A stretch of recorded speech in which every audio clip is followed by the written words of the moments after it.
Hello guys, may buntag sa inyo diha mga kasis, mga lods. Na guys, nagluto na po ko ginisa na puso. Ang hinalo ko sa kanya guys ay kasin lang. So guys, pinapatuyo ko na lang siya. Good morning sa inyo. Maing buntag kaninyong tanan. Pinapatuyo ko na siya guys kasi luto na siya. Timplado na siya guys. Meron na siyang paminta. Meron na siyang chicken cubes nilagay ko guys. Para medyo masarap. At saka pinaka number 1 yung suka. Yan. Tikman pa nga guys.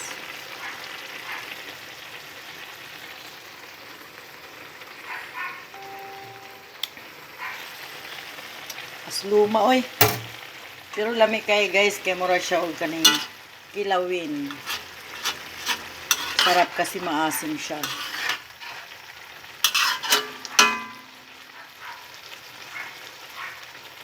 Pangit naman yung nasobrahan sa asin guys kay reklamo na ng atong tiyan pag sobra ng asin.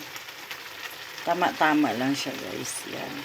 Naluang ko siya ng kasin na may kaunting taba pangpalasa.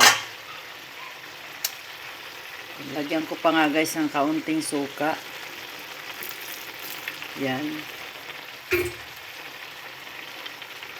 At yun nga lang guys, hindi siya masyadong maalat kasi bawal ang maalat.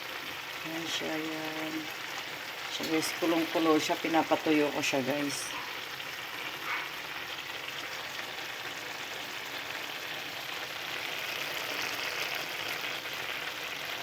Di ko na siya tinakpan guys para kumulo.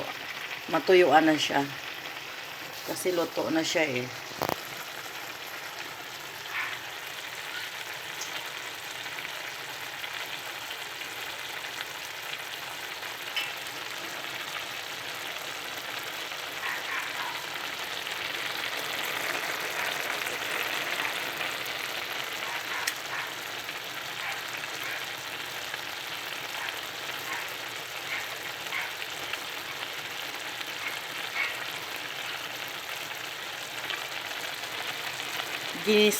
Ginisang puso. Thank you guys. May buntag sa inyo at good morning din. Thank you for watching. For today's video guys. Yan.